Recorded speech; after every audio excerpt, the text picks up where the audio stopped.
Bonjour. Aujourd'hui, nous sommes conviés à un 5 à 7 par l'unité pastorale de Victoriaville.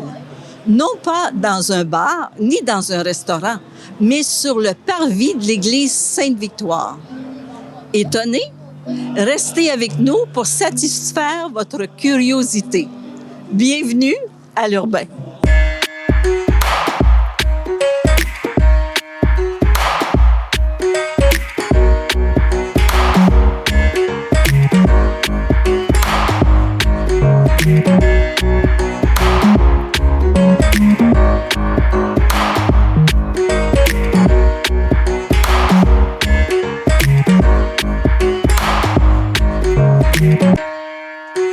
Bonjour David Vincent. Vous êtes curé de la paroisse Sainte-Victoire et vous nous accueillez aujourd'hui pour une journée vraiment spéciale.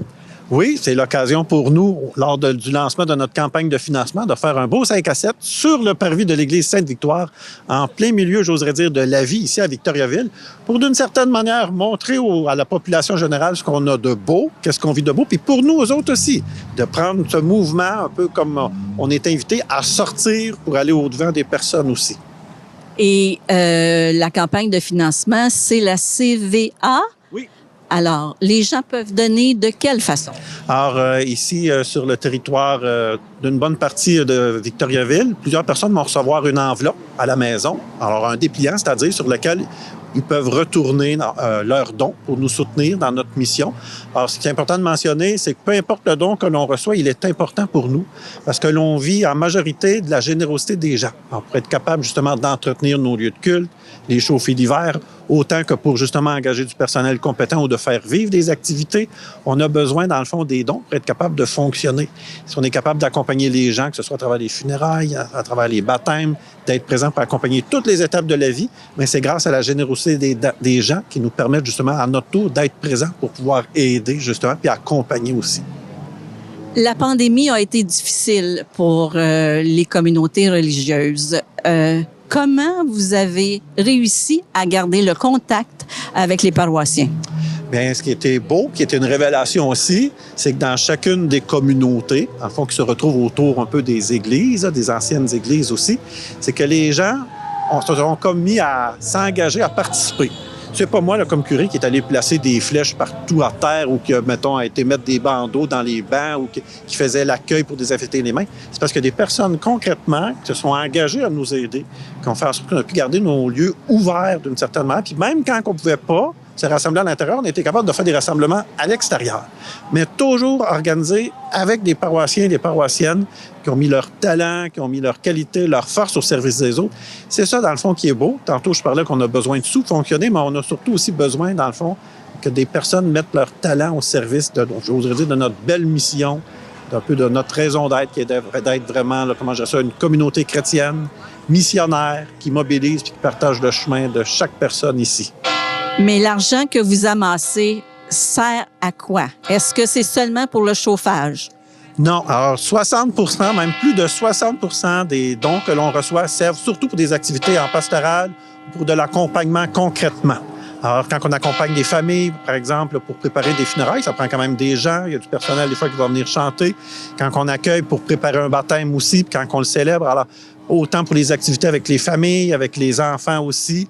Alors, plus de la moitié, plus de 60 dans le fond, de tout ce que l'on reçoit sert concrètement à organiser des activités ou à nous rendre présents. C'est un peu moins de la moitié, 40 qui va concrètement dans le chauffage et l'entretien.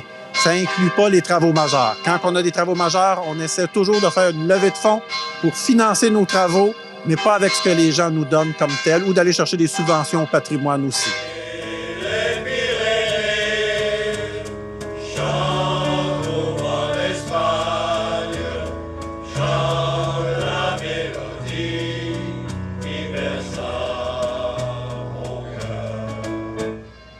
On a plusieurs églises sur notre territoire. Qu'est-ce que vous pensez qui va arriver dans un avenir rapproché? Ah oui, c'est une grande question. Alors, concrètement, je vous dirais qu'on arrive à une étape importante. Cet automne, on va avoir une rencontre avec la population, les paroissiens et paroissiennes sur l'avenir de nos bâtiments. Alors, je ne veux pas vous cacher que nos bâtiments, qui sont à la fois âgés, ont de plus en plus un impact lourd sur nos finances qui diminuent tout le temps. Puis de prendre conscience aussi que notre manière de faire Église évolue aussi. Alors, c'était bien dans le passé, c'était différent aujourd'hui aussi. Alors, notre manière de faire Église évolue. Donc, on arrive tranquillement à la croisée des chemins où il faudra faire des choix. Est-ce qu'on veut rester tout propriétaire? Puis peut-être qu'on ne sera pas sûr d'être capable justement d'être présent aux gens, de les accompagner. Est-ce qu'on veut aller vers un partenariat, c'est-à-dire l'utiliser avec d'autres groupes? Peut-être ça nous donnera un petit peu de souffle pour être capable justement d'assurer notre mission, qui est d'être avec les gens, de les accompagner dans les étapes de vie. Ou est-ce qu'on va aller, je ne sais pas, vers d'autres offres? Alors, on est en train d'envisager différents scénarios. Mais une chose est sûre, le statu quo ne peut pas demeurer. On veut vraiment, on a un beau partenariat avec la Ville de Victoriaville qui nous aide à faire en sorte que ces lieux là, qui ont toujours été rassembleurs, qui ont toujours permis une certaine vitalité communautaire, mais que ces lieux continuent de garder leur vocation communautaire. Elles ont eu une vocation religieuse, mais peut-être dans un avenir moyen ou prolongé, peut-être qu'ils auront une vocation religieuse et autre aussi à la fois. C'est dans ce sens-là, je pense qu'il faut être capable de s'ouvrir puis d'envisager différentes avenues. De voir aussi que la vie peut émerger de manière surprenante aussi. Mais le statu quo est plus possible. Il faut vraiment falloir envisager différents scénarios. Continue à dire que l'église Sainte-Victoire aurait dû être bâtie sur ma terre, à l'est du chemin de la Reine. Aujourd'hui, il appelle ça Notre-Dame-Est, là. Sur un de mes lots que vous appelez aujourd'hui le Parc Victoria. Mais non, non, non! Vous avez préféré la bâtir à l'ouest! Est-ce que vous aviez un objectif financier annoncé? Oui, pour les 3 paroisses, on vise à amasser 1,5 million, c'est 500 000 $. Ça représente vraiment le minimum de nos besoins. Alors, c'est un objectif avec ça qui nous permet, en tout cas, tout le moins, là, non seulement d'entretenir, mais d'assurer aussi les services pastoraux, les services au niveau des paroissiens et paroissiennes.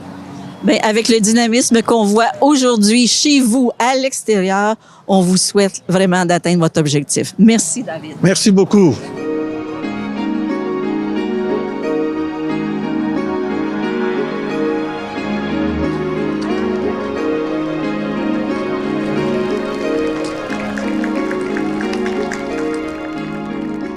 Bonjour Pierre Proulx. Vous êtes curé des paroisses Saint-Christophe d'Arthabasca et Saint-Paul de Chester. Oui. Qu'est-ce que ça implique pour vous comme travail? Comme travail, bien, je pense travailler en coordination avec chacun des conseils de fabrique à Chesterville, à Saint-Paul et à Arthabasca. Là, on est comme séparés, mais cette année, comme dans les années précédentes, on s'est unis ensemble pour la campagne de financement. Alors, on n'en sera peut-être pas en même temps l'envoi postal à Saint-Paul, mais à Arthabasca, il y a toute une équipe qui regroupe des bénévoles pour distribuer l'invitation à contribuer pour la paroisse, une fois par année. 80 personnes et plus qui font ça avec nous, puis le conseil de fabrique. Donc, vous êtes entouré d'une belle équipe. Oui. Et cette équipe-là vise à amasser combien? L'année dernière, pour prendre, je dirais, cette année, 155 000. L'année passée, on visait 150 000 à cause de la situation causée par la pandémie. On savait que ça serait peut-être plus restrictif. On a dépassé notre objectif de 2500 à peu près. Alors, on est très content de la générosité des personnes. Chaque année, c'est toujours comme l'élection, ça, à chaque année, de recevoir l'appui de la population, des catholiques, des gens qui veulent bien contribuer pour soutenir le travail pastoral et aussi l'entretien des édifices patrimoniaux qu'on a. Est-ce que la campagne de financement, c'est votre principale source de financement pour l'Église? Une des principales sources, oui. Il y a des contributions, il y a des dons de particuliers, mais la principale source, c'est vraiment celle-là, avec les collectes, parce qu'on a des collectes de dimanche en dimanche, à chaque fois qu'on célèbre la messe. Alors ça, on avait placé les collectes il y a quelques années parce que la contribution diminuait. Alors, c'est pour assurer au moins l'essentiel. Voilà. Avez-vous un message à lancer à vos paroissiens?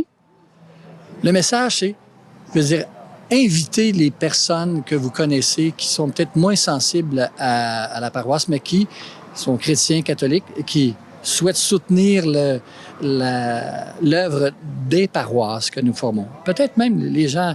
Moi, là, ici, je ne suis pas clocher. Là, je veux dire, on lance ensemble les 3 communautés, les 3 paroisses, la campagne de financement pour aider à annoncer Jésus-Christ, puis aussi à soutenir, entretenir aussi le parc immobilier qu'on a.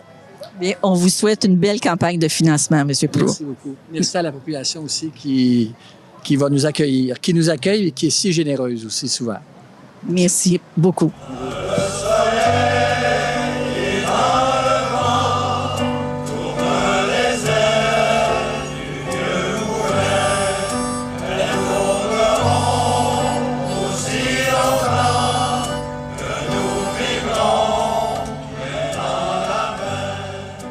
Bonjour, Roch Tourini. Vous avez accepté cette année d'être porte-parole de la campagne de financement des paroisses de Victoriaville. Qu'est-ce qui a motivé votre intention d'être porte-parole? Depuis quelques années, je travaille avec Pierre, avec David, sur des projets, avec l'équipe aussi. Depuis que le pape qui a été nommé, là, le pape François, qui a invité les gens à sortir de l'Église, il y a un nouveau dynamisme qui se crée ici. Là. Il y a un effort de fait de la communauté paroissiale pour aller vers les gens, de s'impliquer dans la communauté. On est en train de passer d'une église de consommation à une église de communion, dans le sens que les gens ne viennent plus seulement chercher des services ici, mais ils ont le goût de redonner à la communauté. La formation que les enfants reçoivent, là, les groupes GPS qu'on connaît, là, je les vois beaucoup impliqués, que ce soit à la vente de pain, quand on distribue du compost, ils s'impliquent dans la communauté. Au restaurant populaire, on reçoit aussi des jeunes d'ici de la paroisse qui viennent s'impliquer, donner des repas ou préparer des repas. Là. C'est beau à voir. C'est des gens qui sont en train de construire le monde. Ils s'impliquent avec les autres. Alors, ce que vous me dites, c'est que souvent on dit que l'Église, ça rassemble seulement des personnes âgées. De votre expérience, c'est tout le contraire. Oui, puis il faut s'entendre que, je veux dire, quand on parle de croyants, il y a beaucoup de gens qui adhèrent aux évangiles, qui travaillent là, pour construire un monde meilleur. Là. Je veux dire, la paroisse participe à ça, mais pas tout seul aussi. Je pense à tout le milieu communautaire aussi qui se vit des belles choses. Puis c'est de tous les âges qui s'impliquent. Des fois, c'est le langage, on se comprend mal au niveau du langage, mais on travaille tous dans le même sens. Donc, la mission du Christ est pour tout le monde.